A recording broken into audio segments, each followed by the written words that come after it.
Hello guys, இன்னைக்கு நம்ம பார்க்க போறது T0 சீசன் 3 எபிசோடு 1 தான். ஸ்டார்டிங்லயே அங்க சுபாரு ட்ரைனிங் எத்தனை இருக்கும் போது வெயிட்டர்ஸும் டவல் எத்தனை வரா. அங்க சுபாரும் சொல்றான், இன்னியோட நம்மளோட கான்ட்ராக்ட் 1 வருஷம் ஆக போகுது. டைம் வந்து ரொம்ப ஃபாஸ்டா போகுதுல. ஆனா நீ இப்பவும் ரொம்ப கியூட்டா இருக்க. நீ என்னையும் பாரு, நானும் நிறையவே மசில்ஸை பில்ட் பண்ணிட்டேன். நான் வந்து பியூட்டிஃபுல் தான், ஆனா நீ வந்து மசில்ஸை உருவாக்கிட்ட அப்படின்னு சொன்னல. அந்த ஜோக் ரொம்ப ஃபன்னியா இருக்கு. இப்படி இவங்க சொல்லிக்கினே அவங்க ரெண்டு பேருமே அங்க ஜாலியா விளையாட ஆரம்பிச்சாங்க. இப்படி இவங்க விளையாட இருக்கும் போதே அங்க பெட்ரா ஓடி வந்து சொல்றா, ஹேய் சுபாரு, எமிலியாவை சந்திக்க யாரோ ஒருத்தங்க வந்திருக்காங்க. சோ இதனாலேயே சுபாருவும் அங்க போற மாதிரி இருக்கு. அங்க கேஸ்லுக்கு போனோனே அவன் மீமியை பாக்குறான். அங்க சுபாருவை பார்த்தோன்னே நம்ம மீமிக்கும் அவ்வளவு சந்தோஷம். மீமி, உன்னை சந்திச்சதுல எனக்கு ரொம்ப சந்தோஷம். இப்போ நீ இங்க வந்திருக்கனா கண்டிப்பா ஜூலியஸும் இங்க வந்திருப்பான்ல. நீ வந்து கவலைப்பட தேவையில்ல, இந்த வருஷம் ஜூலியஸ் இங்க வரல. இதுக்கப்புறம் சுபாரு வெயிட்டர்ஸ் கூடயும் அங்க மீமி கூடயும் கைய பூச்சிக்கினே உள்ள போறானா. அங்க ரேமோ இதை பார்த்து போவடுன்னு சொல்றா. அங்க கார்ஃப் வந்து சொல்றான், ஹேய் உள்ளவா. உடனே ரேம் ஒரே அடிதான். இதனால அவன் அப்படியே உள்ள போய் விழ ஆரம்பிக்கிறான். உள்ள போனக்கு அப்புறம் சுபாரு அவனையே ஒரு நைட்னு சொல்லி இன்ட்ரடியூஸ் பண்றான். இப்பதான் நம்மளுக்கு தெரியுது உள்ள வந்திருக்குது ஜூலியஸோட சின்ன தம்பி ஜோஸ்வா. இவனை அனஸ்தீசியா தான் இங்க அனுப்பியிருப்பாங்களே. சரி, நம்ம எதுக்கு வெயிட் பண்ணோம், நம்மளோட கான்வர்சேஷனை ஆரம்பிக்கலாம். அது இருக்கட்டும், உன் மேல ஒரு பொண்ணு உட்காந்து இருக்கலே, இவ யாரு? அங்க மீமிய சொல்றா, இவளா பாருக்கும் எமிலியாக்கும் பிறந்த ஒரு குழந்தை. ஆமா, எங்க ரெண்டு பேருக்கும் பிறந்த ஒரு அழகான பேபி இவ. போதும் போதும் நிறுத்துறியா, நம்ம ரெண்டு பேருமே கிஸ் பண்ணிருக்கோம். ஆனா எனக்கு இப்போ தெரியும், கிஸ் பண்ணலாம் இந்த மாதிரி குழந்தை பிறக்காது. அங்க ஜோஸ்வா இப்பதான் பேட்ரஸ பத்தி கேட்க ஆரம்பிக்கிறான். இவ ஒரு கிரேட் ஸ்பிரிட் பேட்ரஸ். இவ கூட தான் நான் ஒரு கான்ட்ராக்டையும் உருவாக்கி இருக்கேன். பரவாயில்லையே, இது உண்மையிலேயே வேற லெவலான விஷயம். இப்போ இதுக்கு என்ன அர்த்தம்? அதாவது நீங்க ஒரு ஸ்பிரிட் நைட்டா மாறிட்டீங்க அதுதானே? அப்பனா உங்களுக்கு தெரிஞ்சிருக்கும், அதாவது என்னோட பிரதர் அவனும் ஒரு ஸ்பிரிட் நைட் தான். இப்போ உங்களை தாண்டி அவன் தான் இந்த கிங்டம்ல ஒரு ஸ்பிரிட் நைட்டா இருந்தான். எனக்கு வந்து தெரியும் அவனை பத்தி. ஏன்னா அவன் ஒரு மிகப்பெரிய தலைவரி. இல்ல நான் அப்படி சொல்ல வரல, ஏன்னா அவன் ரொம்ப அற்புதமானவன். அங்க ஆட்டோவும் கேட்கிறான், ஆமா உண்மையிலேயே அவன் ஹெல்ப் பண்ணதை உன்னால அக்செப்ட் பண்ணிக்க முடியலையா? அது இன்னும் உனக்கு அவ்வளவு கஷ்டமா இருக்கா என்ன? நான் வந்து கேள்விப்பட்டேன் சுபாரு கிட்ட இருக்கிறது தாண்டி இன்னொரு ஸ்பிரிட் நைட் இருக்காங்க. அப்பனா உண்மையிலேயே அவன் வேற லெவலா தான் இருப்பான் போல. அங்க ஜோஸ்வாக்கும் இதை கேட்கும் போது அவ்வளவு சந்தோஷமா இருக்கா. நிறையவே விஷயத்த சொல்ல ஆரம்பிக்கிறான். போதும் இந்த மாதிரி நம்ம மெயினான விஷயத்த பத்தி பேசலாம். நான் எதுக்கு இங்க வந்திருக்கேன்னா, லேடி அனஸ்தீசியா அவங்களோட சார்பாக நான் இங்க வந்திருக்கேன். ஏன்னா அவங்க வந்து உங்களை இன்வைட் பண்ணணும் அப்படின்னு சொல்லியிருக்காங்க. அதுக்காக தான் நான் இங்க வந்திருக்கேன். ஏன்னா அவங்க உங்ககிட்ட சொல்லணுமா, அதாவது லேடி எமிலியா தேர வாட்டர் கிறிஸ்டல் ஸ்டோன் அதை அவங்க கண்டுபிடிச்சிட்டாங்களா. அந்த மேஜிக் கிறிஸ்டல் இப்ப யாரு கிட்ட இருக்குன்னா, பிரிஸ்டல்லால இருக்க ஒரு மேஜிக் மர்ச்சன்ட் அவங்க கிட்ட தான் இருக்கான். தகவலை சொன்னக்கு அப்புறம் அவங்க அப்படியே போக ஆரம்பிக்கிறாங்க. இந்த சைடு சுப்பாராவும் சொல்றான், உண்மையை சொன்ன அனஸ்தீசியா கிட்ட இருந்து அந்த கர்ஸை வாங்குறதுக்கு எனக்கு ஒரு மாதிரி பயமா தான் இருக்கு. சரி, அதை விட இந்த மாதிரி பிரிஸ்டலா அது வந்து எந்த மாதிரி நகரம்? பிரிஸ்டலா சொல்ல போனா லுகனியால இருக்க 5 மேஜரான இம்பார்ட்டன்டான பிளேஸ்ல அதுவும் ஒண்ணு. இப்போ நம்ம போற இடம் அது வந்து காரராகி சிட்டிக்கு ரொம்ப நியரா இருக்கு. எல்லாருமே என்ன பேசுறாங்கன்னா, அந்த சிட்டி அது வந்து அவ்வளவு அழகா இருக்குமா, ஏன்னா அந்த வழி தண்ணியால உருவாயிருக்குமா. என்னது தண்ணியால உருவான சிட்டியா அது? அதாவது அந்த வேனி சிட்டி அந்த மாதிரியா? எனக்கு அதை பத்தி தெரியல. ஆனா பிரிஸ்டலியா அது ஒரு வாட்டரால உருவான சிட்டி தான். ஏன்னா லேக்குக்கு ரொம்ப நெருக்கமா இருக்கு அந்த சிட்டி.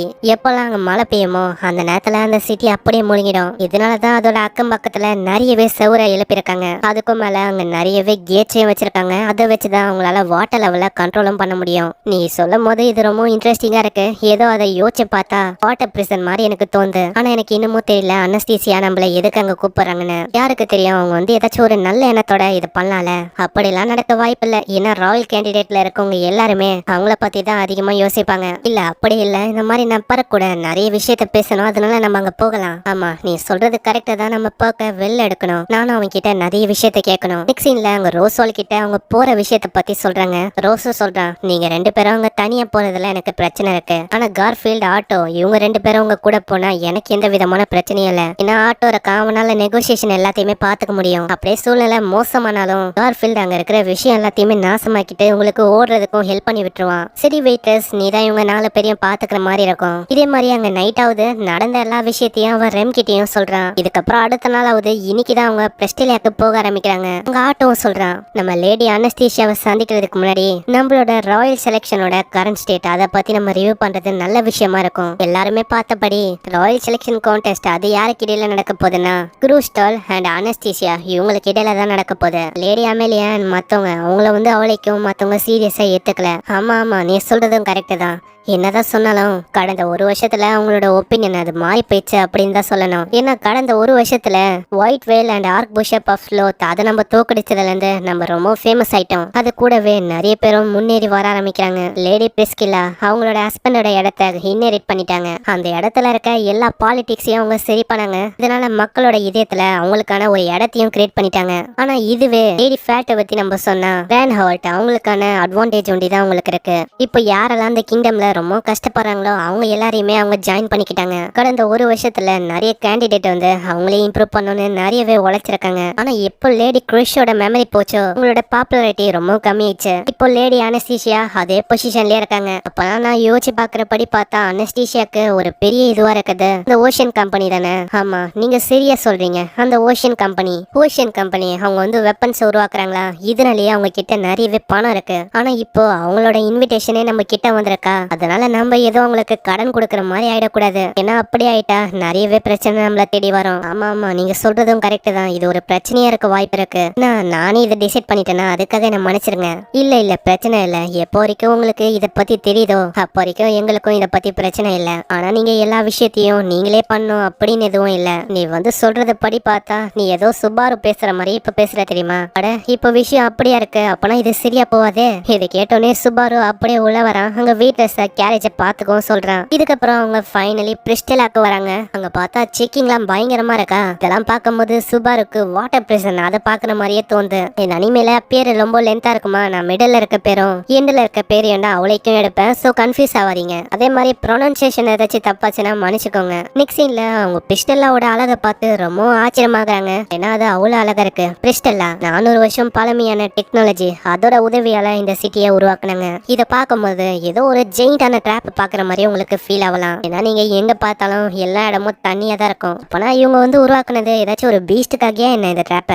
இல்ல அதை பத்திலாம் யாருக்குமே தெரியல. ஏன்னா இந்த இடத்துக்கான ஹிஸ்டரி எங்கேயுமே இல்ல. இப்பதான் நம்ம பாக்குறோம் அந்த இடம் முழுக்க எல்லா இடமும் தண்ணியா இருக்கு. தண்ணியை நம்ம தானாதான் எல்லா இடத்துக்கும் நம்மளால போகவே முடியும். ஃபைனலி அவங்க ரெஸ்டாரண்ட்டுக்கு வராங்க. அங்க அனஸ்தீசியாவும் வெல்கம் பண்றா. அங்க சுபாருவும் ஜூலியஸை பார்த்து ரொம்ப ஷாக் ஆகுறான். ஜூலியஸும் மரியாதை தரானா. இருந்தாலும் சுபாரு அதை ஏத்துக்கிற மாதிரி இல்ல. அவனுக்கு ஒரு மாதிரி தான் இருக்கு. அதனால அவன் இப்படி எல்லாம் பண்ணாத அப்படின்னு சொல்றான். அங்க ஆட்டோ அவனை பத்தி சொல்ல ஆரம்பிக்கிறானா. ஆனா அதெல்லாம் கண்டுக்காம வெயிட்ரஸுக்கு அவன் மரியாதை தரான். அங்க மீமியும் கார்ஃபீல்ட பார்க்க அவளுக்கு அவ்வளவு சந்தோஷம். டப்புன்னு அவ இழுத்துன்னு போக ஆரம்பிக்கிறா. நெக்ஸ்ட் சீன்ல அவங்க உள்ள போகிறாங்க. உள்ள போய் பார்த்தா அந்த ஹோட்டலோட டிசைன் அது முழுக்க ஒரு மாதிரி ஜாப்பனீஸ் ஸ்டைல இருக்கு. ஆமா, நீ சொல்றது கரெக்ட் தான். ஏன்னா இந்த ஹோட்டல் இதுக்கான டிசைன் ஜாப்பனீஸ் ஸ்டைல தான் உருவாக்கியிருக்காங்க. இதோட ஸ்டைலுமே காரராகி ஸ்டைலால உருவாக்கியிருக்காங்க.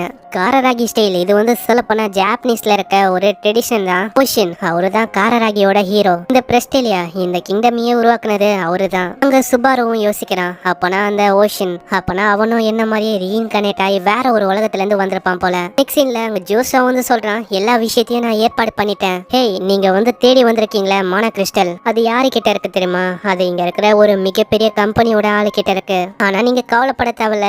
யோஷா வந்து நீங்க போறதுக்கான வேலை எல்லாத்தையுமே செஞ்சுட்டான். அங்க ஆட்டோக்கும் அவ்வளவு ஆர்வம். யார் அந்த பர்சன் அப்படின்னு அதை கேட்க ஆரம்பிக்கிறான். அந்த பர்சன் வந்து ரொம்ப டேலண்டானவன். அவனுக்குன்னு இன்னொரு பேருமே இருக்கு. சாங்கோட ஆர்டிஸ்ட், அவங்களோட இதயத்தை தேடப்பட்ட ஒரு பர்சன் அப்படின்னு தான் எல்லாருக்குமே தெரியும். நெக்ஸ்ட் சீன்ல அவங்க போட் வழியா அங்க போக ஆரம்பிக்கிறாங்க. சுபாரு சைல் எல்லாம் பாக்குறான். ஏன்னா அங்க இருக்கிற ஏரியால வாட்டர் ஒரு திசையில ஃப்ளோ ஆகுது. அங்க எமிலியாவே இப்பதான் சொல்ல ஆரம்பிக்கிறா, நீ வந்து எதுக்கு ஆச்சரியமாகறன்னு எனக்கு தெரியுது. வாட்டர் ஃப்ளோவை கண்ட்ரோல் பண்ற அந்த டவர் அது வந்து அங்க மேல இருக்கு. அங்கல இருந்து தான் அவங்க இந்த வாட்டர் ஃப்ளோவை கண்ட்ரோல் பண்ணுவாங்க.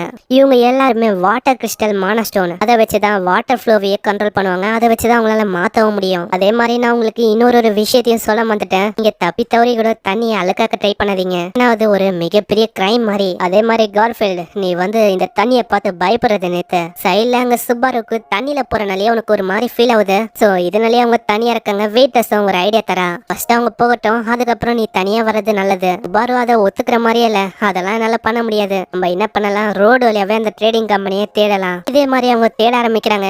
என்ன விஷயம்னா அவங்க பாதியிலே தொலைஞ்சு போயிடறாங்க. இப்படி இவங்க தேர்ந்து இருக்கும் போதே அவங்களுக்கு ஒரு சாங்கும் கேக்குது. யார் அதுன்னு பார்த்தா ஏதோ ஒரு பொண்ணு தான் அங்க பாடின்னு இருக்கா. அதையும் நிறைய பேர் கேட்டுன்னு இருக்காங்க. இருந்தாலும் சுபாருக்கு அந்த சாங் அது வந்து சுத்தமா பிடிக்கல. அதை சும்மா சொன்னா கூட பரவாயில்ல, அங்க இருக்கிற எல்லாரும் முன்னாடியே சொல்லிடுறானா. இதனால கேட்கிற எல்லாருமே அங்க இருக்கிற பொருள் எல்லாத்தையும் தூக்கி அடிக்க ஆரம்பிக்கிறாங்க.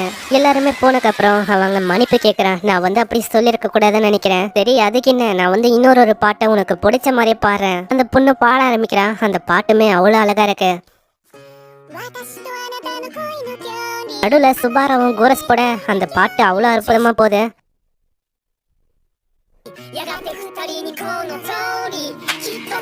அவங்க ரெண்டு பேருமே சேர்ந்து அந்த பாட்டை முடிக்கிறாங்க. இப்பதான் அந்த சின்ன பொண்ணு அதை பத்தி சொல்லுது. என்னோட பேரு லியானா. அவ இப்பதான் சுபாருக்கே புரியுது, அந்த ஃபேமஸ் ஆனவ நீதானா? அப்போ உனக்கு அந்த ட்ரேடிங் கம்பெனில இருக்க அவனை பத்தி தெரியும்ல, அதாவது உன்னோட ஃபேன். எனக்கு தெரியும், நான் உன்னை அங்க கொண்டு போறேன். ஆனா இப்போ ஒரு கண்டிஷன் இருக்கு. நீ இப்ப பாட்டு கேட்டல, அதுக்கான காசு எனக்கு கொடுக்கற மாதிரி இருக்கும். சரி, இந்த மாதிரி உனக்கு எவ்வளவுதான் தேவை? உன்னோட இதையும் எவ்வளவு சொல்தோ அவ்வளவு நீ கொடுக்கலாம். என்னது, நான்லாம் அப்படி பண்ண போதில்ல. நிக்ஸின்ல அவங்க ஃபைனலி அந்த ட்ரேடிங் கம்பெனிக்கும் வராங்க. அங்க திரும்ப ஒரு பாட்டை பாட ஆரம்பிக்கிறா. சோ இதை பார்க்கும்போது சுபாருவும் அங்க பேட்ரிகிஸோட கம்பேர் பண்ண ஆரம்பிக்கிறான். அது பேட்ரிகிஸா? இந்த பேரை நான் கேள்விப்பட்டதே இல்ல. யார் அவன்? அவனை நான் கண்டிப்பா மீட் பண்ணணும். இது ரிமார்க்கபிளா இருக்கும் எனக்கு. பேட்ரிகிஸ் யாருன்னு உனக்கு தெரியுமா? அவன் ஷீன் ஆஃப் பிஷப். இதை கேட்டோன்னே அவ ரொம்ப ஆச்சரியமாகறா. அவளுக்கு இப்பதான் எல்லா விஷயமும் புரியுது. அவ நிறையவே புகழ்ந்து அப்படியே மண்டியிட ஆரம்பிக்கிறா. அங்க ட்ரேடிங் கம்பெனியோட கார்டும் வந்து கேக்குறான், ஆமா நீங்களாம் யாரு? அங்க எமிலியா கூட வந்திருக்கோம். உள்ள உங்க பாஸ் கூட அவ பேசினு இருக்கா. அப்பனா நீங்க அந்த விஷயத்த பத்தி தான் பேசுறீங்களா? இப்போ இந்த பிசினஸ்ல நான் உங்களுக்கு ஹெல்ப் பண்ணா எனக்கு இன்னமும் நிறைய விஷயத்த நீங்க சொல்ல போறீங்க, அதுதானே? ஆமா, உனக்கு என்னதான் தெரியணும்? அதுவா, உங்களோட ஸ்டோரியை பத்தி நான் தெரிஞ்சுக்கிறதுக்கு ரொம்ப ஆவலா இருக்கேன். நான் அப்பதான் என்னால ஒரு அற்புதமான சாங்க பாட முடியும். ஏன்னா அப்பதான் நான் பயங்கரமா ஃபேமஸ் ஆக முடியும். இதனால அவ சம வேகமா அவசர அவசரமா உள்ள போகிறா. உள்ள அவங்க பேசின்னு இருக்காங்களா, இதை கெடுக்க கூடாது அப்படின்னு சொல்லி சுபாரு தடுக்கிறானா. இத பாஸ் பார்த்து ரொம்ப கடுப்பாகிறான். ஏன்னா சுபாருவ அவனே இப்படி போச்சதுல இவன் பார்த்து இப்படி போச்சுன்னு இருக்கான். சோ இதனால கடுப்பாயி அங்க இருக்கிற மேஜிக் கிறிஸ்டலை வச்சு பயங்கரமா தாக்கிடுறான். சீன்ல வரும்போதே அங்க ஆட்டவும் சொல்றான், ஆமா நீ வந்து எதுக்கு அவளை அப்படி போச்சுன்னு பாரு, உன்னால அங்க எப்படி போச்சு கான்வர்சேஷன். இப்போ நம்மளுக்கு தெரியல அந்த ஸ்டோன் வந்து நம்மளுக்கு கிடைக்குமா இல்லையான்னு. சரி சரி, இந்த மாதிரி என்ன மன்னிச்சிரு. ஆனா தெரியாதனமா அங்க எமிலியா கானி சைடு அவனை பார்க்கும் போது ஏதோ எங்கேயோ பார்த்த மாதிரி அவளுக்கு ஃபீலிங் வருது. சீன்ல அவங்க போயின்னு இருக்கும் போதே ஹோட்டலுக்கு வெளியில ஜோஷுவா கிட்ட அங்க ஒரு பர்சனும் பயங்கரமா கத்தின்னு இருக்கான். இந்த பர்சன் இவன் தான் சுபாரு இந்த உலகத்துக்கு வரும்போது ஸ்டார்டிங்லேயே சுபாரு கிட்ட சண்டையை உருவாக்கிருப்பான். அந்த பர்சனும் ஜோஷாவையும் அனஸ்தீஷியாவும் டக்குன்னு வெளியில வர்றதுக்காக கத்தி கத்தி கூப்பிடுறான். அங்க இப்பதான் நம்ம சுபாருக்கே புரியுது, அட இருங்க, இவனோட பேரு சின்ன தானே? ஏய், நான் ஒன்னும் சின்ன இல்ல, என்னோட பேரு லாச்சின். அட சுபாரு, அப்பெல்லாம் இவனை ஆல்ரெடி உனக்கு தெரியுமா? ஆமா ஆமா, ஏன்னா லாச்சினும் அவனோட ஃப்ரெண்ட்ஸுங்களும் என்னை வந்து அப்படியே கொள்ளடிக்கலாம் அப்படின்னு பார்த்தாங்க. இதை கேட்டோன்னே கார்ஃபீல்ட் அங்க தாக்கலான்னு முன்னாடி போறான். திடீர்னு அவனுக்கு கொஞ்சம் ஃபீல் ஆகுது, யாரோ ஒருத்தங்க அவனை விடவும் ரொம்ப ஸ்ட்ராங்கஸ்டா பின்னாடி நிக்கிற மாதிரி. அங்க இப்பதான் நம்ம பாக்குறோம் ரெயின் அட்டு வரானா. இவனை பார்த்தோன்னே கார்ஃபீல்டு பயங்கரமா தாக்குறான். ஏய் சுபாரு, இவனை நித்த சொல்றியா? அவன் நின்னக்கு அப்புறம் தான் அங்க ரெயின் ஆட்டே சொல்றான், அந்த ஒயிட் வேல் அதை பத்தி என்கிட்ட அப்புறமா சொல்லு. சரி, நான் அதை பத்தி அப்புறமா சொல்றேன். லாச்சினா உனக்கு எப்ப தெரியும்? இவனா லேடி ஃபெல்ட் கூட இவன் வேலை செய்யறான். போ லாச்சின், நீ என்ன பண்ணு, லேடி ஃபெல்ட்ட சீக்கிரமா ஹோட்டலுக்கு வர சொல்லு. அப்படி ஏதாச்சும் பிரச்சனை உருவாச்சுன்னா டக்குன்னு எனக்கு சிக்னலை கொடு. நெக்ஸ்ட் சீன்ல அவங்க ஹோட்டலுக்குள்ள போறாங்க. அங்க ஆல்ரெடி அவங்க எல்லாருமே இருக்காங்க. இப்பதான் நம்மளுக்கு ஒரு விஷயமே தெரியுது. வெல்ஹம் அவரு ரென்ஹார்டோட ஒரு கிராண்ட் ஃபாதரா. நெக்ஸ்ட் சீன்ல அங்க சுபாரும் கேக்குறான், ஆமா எங்களை எதுக்கு இங்க கூப்பிட்டீங்க? நீ ரொம்ப யோசிக்கிறப்பா. நான் வந்து சில பல விஷயத்த பத்தி பேசணும் அப்படின்னு சொல்லி தான் உன்னை கூப்பிட்டேனே. அதனாலதான் நான் சில பல ஆளுங்களை இன்னமும் நான் கூப்பிடல தெரியுமா? ஆமா, அப்போ அது யாரு அதாவது கூப்பிடலன்னு சொன்னீங்க? அங்க ரென்ஹார்ட சொல்றான், அப்பனா நீங்க லேடி பிரிசியரா அவங்கள வந்து கூப்பிடலையா? ஆமா, நீ சொல்றது கரெக்ட் தான். அவங்க வந்து அவங்களே எல்லா விஷயத்தையும் பண்ணுவாங்க. அதனாலயே எனக்கும் அவங்களுக்கும் அவளைக்கும் ஒத்து போகாது. எப்படி பார்த்தாலும் இங்க யார் யாரெல்லாம் வந்திருக்காங்களோ அவங்களுக்காக நான் ஒரு கிஃப்டை ரெடி பண்ணிருக்கேன். எங்களுக்காக நீங்க வந்து மேஜிக் ஸ்டோனை தேடி கண்டுபிடிச்சிருக்கீங்க. அப்படின்னா நீங்க மிஸ் கிருஷிக்கு என்ன கொடுக்க போறீங்க? அதுவா, சொல்ல போனா நாங்க எதுக்கு திரும்ப இங்க வந்திருக்கோம்? லேடி அனஸ்தீஷியா என்ன ரீக்ளைம் பண்றாங்கன்னா எயிட் பிஷப் ஆஃப் கிரிட்டோனி இத பத்தின எல்லா இன்ஃபர்மேஷனும் இருக்கா. இதை கேட்டோன்னே சுபாரு ரொம்ப கோவமாகறான். சுபாரு, நீ வந்து கொஞ்சம் அமைதியா வரியா? ஏன்னா எனக்கு நல்லாவே தெரியும் இந்த இன்ஃபர்மேஷன் உனக்கும் தேவைப்படுது. நான் இப்போ எனக்கு வந்து அட்வான்டேஜ் கொடுக்கறது யாருன்னா மிஸ் கிரேஷ். அவங்களுக்கு கொடுத்தா எனக்கு தான் அட்வான்டேஜா இருக்கும். அதனாலதான் இந்த இன்ஃபர்மேஷனை அவங்க கூட நான் ஷேர் பண்ற மாதிரி இருக்கு. ஆனா நீ கவலைப்பட தேவையில்ல. மிஸ் கிரிஷ் வந்து என்ன ஆசைப்படுறாங்கன்னா இந்த இன்ஃபர்மேஷனை பத்தி உனக்கும் தெரிய வரணும் அப்படின்னு தான் ஆசைப்படுறாங்க. ஏன்னா 8 பிஷப் ஆஃப் கிரிட்டோனி அவங்க கிட்ட என்னோட மெமரியும் இருக்கு. அதனால நான் அதை பத்தின எல்லா இன்ஃபர்மேஷனையும் தெரியணும்னு ஆசைப்படுறேன். எனக்கும் நல்லாவே புரியுது நீயும் ரேம் வந்து காப்பாத்தணும். அதனால உனக்கும் அது தேவைப்படுது. அதனாலதான் நான் யோசிச்சேன், இந்த மாதிரி நம்ம ரெண்டு பேருமே ஒன்னாயிட்டா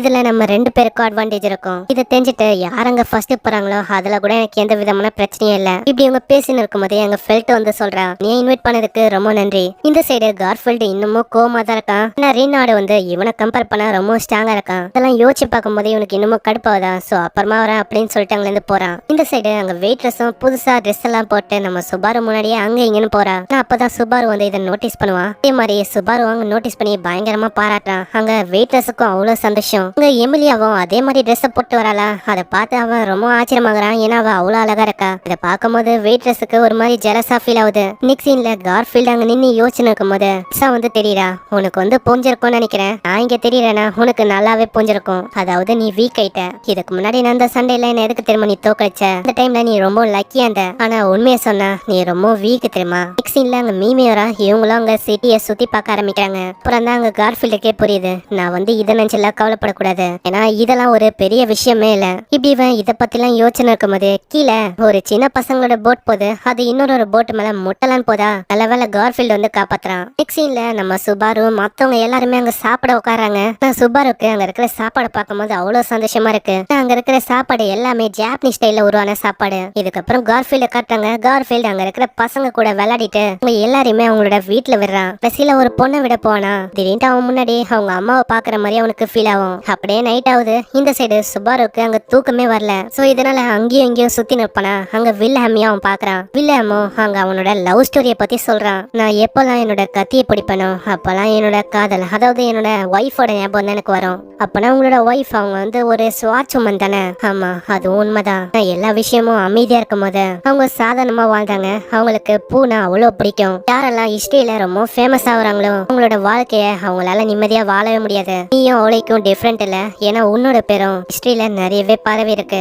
ஆனா என்னால ஒரு விஷயத்த சொல்ல முடியும். என்னால ஒரு விஷயத்த அடைய முடியலனா நீ வந்து நிறைய அடைய முடியாம இருப்பாங்களே அவங்க எல்லாரையுமே உன்னோட குழுல சேர்க்கணும். உங்களோட உதவியால உன்னால அந்த விஷயத்த அடைய முடியும். ஏன்னா எந்த விதமான விஷயம் இம்பாசிபிளா இருந்தாலும் அதை உன்னால பாசிபிளா மாத்த முடியும். நீங்க என்ன சொல்றீங்க? இந்த மாதிரி நான் ரொம்ப வீக்கான பர்சன். உண்மையை சொன்னா எனக்கும் அந்த மாதிரி பர்சனை தான் ரொம்ப பிடிக்கும். ஆனா இரு, நான் வந்து நிறையவே விஷயத்த உன்கிட்ட சொல்லிட்டேன்னு நினைக்கிறேன். இப்போவும் எனக்கு ஒரு விஷயம் புரியல. உன்கிட்ட இப்படி நல்லா பேச முடியுது, ஆனா என்னோட பேரங்கிட்ட இப்படி நல்லா பேச முடியலையே. ஆமா, நீங்க சொல்றீங்களே, அதாவது இதுல என்ன பிரச்சனை இருக்கு உங்களுக்கு? சொல்ல போனா நான் மறக்கவே முடியாத 3 கஷ்டம் என்னோட வாழ்க்கையில இருக்கு. அதுல இருக்க ஒரே ஒரு விஷயத்தினால என்னோட கிராண்ட்சனுக்கும் எனக்கு இடையிலயும் ஒரு டிஸ்டன்ஸ் உருவாச்சு. நான் வந்து உண்மையிலே ஒரு பைத்தியக்காரன். ஏன்னா என்னோட ரெக்ரெட்னால நான் எப்பயுமே ஓடி போய் நின்றேன். ஏன்னா அப்பயாச்சு என்னோட ஒய்ஃபை கில் பண்ண அந்த கீலர் அவனை என்னால கொல்ல முடியல. ஆனா இப்ப அந்த ரிவெஞ்சை நான் குத்துட்டேன். இப்பதான் எனக்கு எல்லா விஷயமும் புரியுது. நான் என்னோட கிராண்ட்சன் அவன் கூட நல்லா பேசணும். ஆனா இன்னமும் நல்லா சரியா சொல்ல முடியல. நல்லா அப்படி பண்ண முடியுமான்னு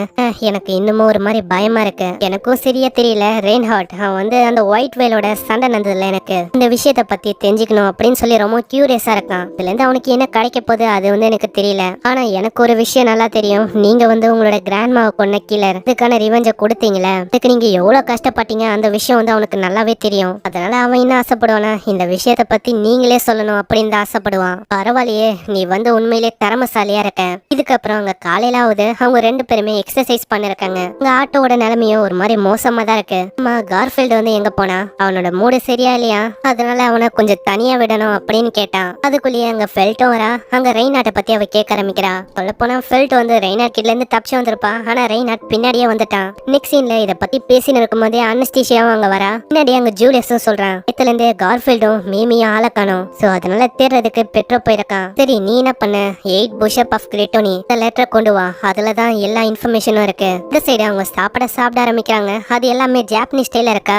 அந்த ஸ்டைல் படி அவங்களே தான் எல்லாத்தையும் ஃப்ரை பண்ற மாதிரி இருக்கும். ஒருத்தங்க ஃப்ரை பண்ணும்போது அது சொதப்பிக்குது. அவளைக்கும் யாராலையும் அதை ப்ராப்பரா ஃப்ரை பண்ண முடியல. நெக்ஸ்ட் சீன்ல அங்க ஒரு பிராட்காஸ்டும் வருது. இந்த அனௌன்ஸ்மெண்ட்டை பண்றது வேற யாரும் இல்ல, ட்ரேடிங் கம்பெனியோட ஓனர் தான். லியானாவும் பிராட்காஸ்ட் நடக்கும் போது பாட்டு பாட ஆரம்பிக்கிறா. அந்த பாட்டுனாலே அங்க இருக்கிற எல்லாருமே அவ்வளவு சந்தோஷமா இருக்காங்க. நெக்ஸ்ட் சீன்ல அங்க ரெய்னாட் கிட்டயும் அவர் வந்து ஃப்ரை பண்ண சொல்றாரு. அதனால ரெய்னாட்டும் ரொம்ப சந்தோஷமாகறான். இப்படி இந்த விஷயம் எல்லாம் நடக்கும் போது அங்க ரெய்னாட்டோட ஃபாதரும் வரா. அவரும் ஒரு மாதிரி குடிச்சிட்டு வந்திருப்பாரா. சோ இதனால அங்க நிறைய கலவரமும் நடக்குது. சுபாரு அந்த கலவரத்தை தடுக்கணும்னு சொல்லி ரெய்னாட்டோட ஃபாதரை போக சொல்றான். ரெய்னாட்டோட ஃபாதருக்கும் அவ்வளவுக்கும் வந்து, ஹே ஜூலியஸ் நீ வந்து அவனை தாக்குடா. ஆனா ஜூலியஸ் அதை பண்ற மாதிரியே இல்ல.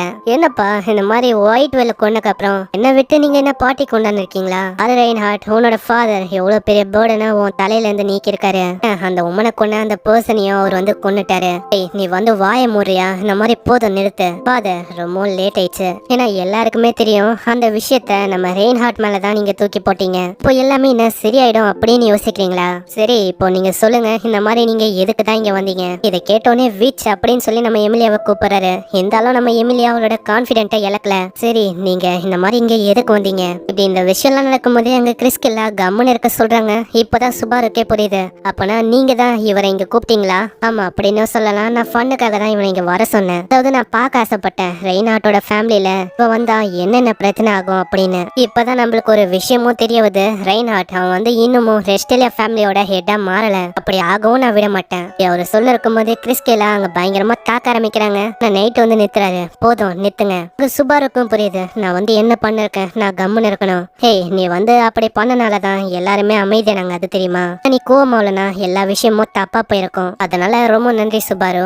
இரு, இந்த மாதிரி உனக்கு அவ்வளவு கோவம் வந்ததுன்னா நீ எதுக்கு அங்க கோவமே ஆகல? நான் அந்த டைம்ல என்னதான் கோவமானாலும் என்னால ஒண்ணுமே பண்ண முடியாது. ஏன்னா அவர் வந்து என்னோட சுப்பீரியர். எனக்கு இன்னமும் ஒரு விஷயம் புரியல, இந்த பர்சன் வந்து எதுக்கு அவ்வளவு இம்பார்ட்டன்டா இருக்கா? இன்னொட்டோட ஃபாதரா இருக்கனால அவ்வளவு இம்பார்ட்டனா? நீ சொல்றது ஓரளவு கரெக்டான விஷயம் தான். ஆனா உண்மையை சொன்னா இதுக்கு காரணம் ஆஸ்திரேலியா ஃபேமிலியோட வில்லியமோட பையன் தான் இவரு. சொல்ல போனா அவரு தான் ஹெட். ஆனா இவருண்டி கிங்டம்க்கு எதிராக செயல்பட ஆரம்பிச்சிட்டாருன்னா இதனால கிங்டம்க்கு தான் நிறையவே பாதிப்பு உண்டாகும். அப்பனா நீ என்ன சொல்ல வர? அதாவது கிங்டம்க்கு ரெய்ன்ஹார்ட் மேலேயும் வில்ஹம் மேலேயும் எந்த விதமான நம்பிக்கையும் இல்லையா என்ன? இல்ல, 5 வருஷத்துக்கு முன்னாடி இந்த ராயல் கேபிட்டல்ல இருக்க ஒரு மெம்பரை யாரோ ஒருத்தங்க கிட்னாப் பண்ணாங்க. சோ அது தேர்றதுக்காக நம்ம வில்ஹம் தான் போனாரு. சோ அதுக்காக இந்த சிட்டியை விட்டு ஒரு போற மாதிரி ஆச்சு. அந்த டைம்ல தான் வில்ஹமோட ஒய்ஃப் அவங்களுக்கும் ஒயிட் வெலுக்கும் சண்டை ஏற்பட்டிருக்கும். அதனாலதான் வில்ஹமால ஒய்ஃப் வந்து போயும் இங்க வர முடியல. அப்பனா நீங்க என்ன சொல்றீங்க, இந்த கிங்டம் வந்து இப்படிதான் யோசிக்குதா? வில்ஹமுக்கு இந்த கிங்டம் மேல ஒரு வெறுப்பு இருக்குன்னு? அவர் உண்மையை சொன்னா அந்த மாதிரி ஒரு பர்சனே இல்ல. எல்லாருமே எதுக்கு அவரை புரிஞ்சிக்க மாட்டாங்க.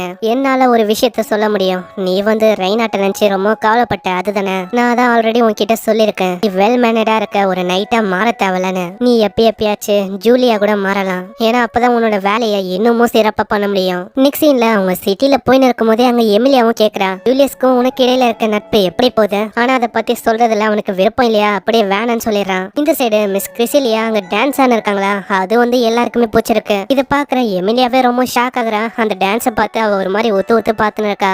நீ வந்து அப்படி பாக்கத நிறுத்துறியா? இதுக்கப்புறம் அவளோட பாட்டை பத்தி பயங்கரமா பாராட்டுறாங்க.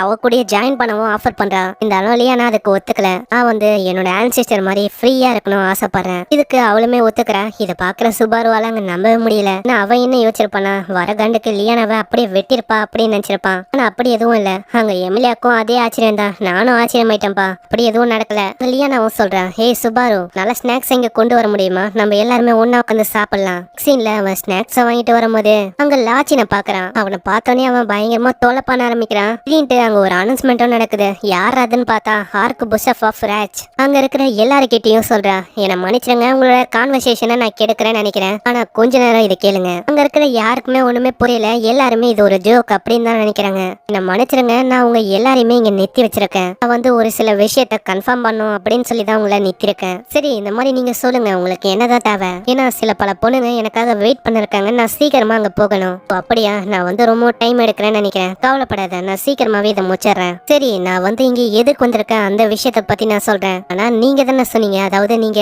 ஏதோ ஒரு விஷயத்த கேட்கணும் அப்படின்னு வந்திருக்கீங்கன்னு. அதை பத்தி சொல்லுங்க. எதுக்காக வந்தேன்னா லவ் பத்தி பேசலாம் அப்படின்னு தான் வந்தேன். கேட்டோன்னே எல்லாருமே சிரிக்க ஆரம்பிக்கிறாங்க. அங்க அந்த பொண்ணு சொல்றா, நீங்க எல்லாருமே எனக்கு லவ் கன்ஃபார்ம் பண்றதுக்கு ஹெல்ப் பண்ணுவீங்களா? இதுக்கு எல்லாருமே ஓகேன்னு சொல்றாங்க. இதனால அவ ரொம்ப சந்தோஷமாகறா. பரவாயில்லையே, எனக்கு இப்பதான் தெரியுது நீங்க எல்லாருமே எவ்வளவு நல்லவங்களா இருக்கீங்கன்னு. அதனால உங்க எல்லாருக்குமே நான் நன்றி சொல்ல விரும்புறேன். கூடவே நான் சாரியும் கேட்கிறேன். ஏன்னா உங்க எல்லாருக்கும் என்னால லேட் ஆகுதுல. திடீர்னு அவ ஏதோ ஒரு செயினை வச்சு ஏதோ இழுக்கிறா. பார்த்தா ஏதோ ஒரு பையன் தான் அவன். அந்த பையனும் பாவம் என்ன பண்றதுன்னு தெரியாம அழுதுன்னு இருக்கான். ஏய், நீ வந்து எதுக்கு அழுவுற? உன்ன மாதிரி ஒரு பிரேவான குழந்தை அழுவ கூடாது. எப்படி பார்த்தாலும் இந்த விஷயத்த பத்தி நான் யாருக்குமே சொல்ல வேணாம் அப்படின்னு தான் நினைச்சேன். ஆனா இப்போ நீ அழுவுறத எல்லாருமே பாத்துட்டாங்க. இது எவ்வளவு ஒரு அசிங்கமான விஷயம் இல்ல? அங்க இருக்கிற எல்லாருமே சிரிச்சுக்கினே சொல்றாங்க, ஏய் நீ வந்து அழுவ கூடாதுரா. இப்பதான் அவ அந்த பையனோட பேரே சொல்றா. இந்த பையனோட பேரு லூஸ்பெல். இவனுக்கு 9 வயசாகுது. இவனும் இங்கதான் இந்த பிரிஸ்டலால தான் வாழ்றான். லூஸ்பெலுக்கு ஒரு சைல்ட்ஹுட் ஃப்ரெண்டும் இருக்கா. அவளோட பேரு டீனா. இவங்க 2 பேரோட ரிலேஷன்ஷிப் அது ரொம்ப அருமையா இருக்கும். அதனாலே இவங்க 2 பேரும் அவங்களோட முழு இதயத்தோட அவங்க 2 பேரை அப்படி கேர் பண்ணுவாங்க.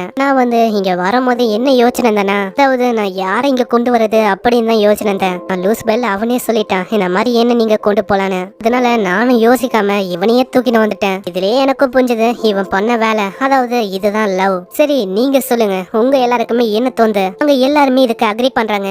எல்லாருக்குமே அதை கேட்கும் போது அவ்வளவு அழகியா வருது. நீங்க சொல்றதும் கரெக்ட் தான். சொல்ல போனா நம்மளுக்கு இடையில எப்போ தெரியுமா டிஸ்டன்ஸ் ரொம்ப அதிகமாகும்? இப்போ நம்மளுக்கு மத்தவங்கள பத்தி தெரியாதோ அப்பதான். அதுவே சண்டை எப்போ ஆகும்னா, எப்போ நம்மள பத்தி நம்ம புரிஞ்சிக்காம இருப்போமோ அப்ப சண்டை ஏற்படும். இது ரெண்டுமே இருந்து அவங்க 2 பேரும் பிரிஞ்சுட்டாங்கன்னா அவங்க 2 பேருக்கு இடையில எந்த விதமான பாண்டுமே கிரியேட் ஆகாது. நீங்க சொல்லுங்க எது சரி? அங்க இருக்கிற எல்லாருமே ஒரு விஷயத்த சொல்றாங்க. இந்த மாதிரி நாங்க எங்களோட ரிலேஷனை உடைக்க மாட்டோம், எக்காரணத்து கொண்டும் நாங்க பிரியவும் மாட்டோம், நாங்க ஒன்னா இருப்போம். ரொம்ப நன்றி எங்களுக்கு இந்த அற்புதமான விஷயத்த புரிய வச்சதுக்கு அப்படின்னு சொல்லி எல்லாருமே கை தட்டுறாங்க. பாத்தியா லூஸ்பெல், இப்பதான் எல்லாருக்குமே புரியுது இதுதான் உண்மையான லவ். இப்பதான் எல்லாரோட இதயமும் நல்லா திறந்திருக்கு. இந்த உலகம் இது எவ்வளவு அற்புதமா இருக்குல்ல. இப்படி சொல்லிங்கன்னு லூஸ்பெல்ல சம வேகமா கீழே போடுறா. கீழே போய் லூஸ்பெல்லோட தலை அங்க பட்ட உடனே அவனோட தலை அப்படியே வெடிக்குது. யார் யாரு கை தட்டாங்களோ யார் யாரு பேசினாங்களோ எல்லாரோட தலையும் இதனால அப்படியே வெடிக்க ஆரம்பிக்குது. நெக்ஸ்ட் சீன்ல சுபாரு அப்படியே பாஸ்டுக்கு வந்துறா. அந்த சீன் ஆரம்பிக்குது. அங்க லியானா சொல்றா, இப்போ ஸ்நாக்ஸ் வாங்கினுவா, நம்ம எல்லாருமே ஒன்னா உட்காந்து சாப்பிடலாம். சுபாருக்கும் சடனா அந்த விஷயம் ஞாபகம் தான். அதை பார்த்து அவன் நடுங்க ஆரம்பிக்கிறான். இவன் இப்படி நடுங்கத்தோட இங்கே இந்த எபிசோட முடியுது.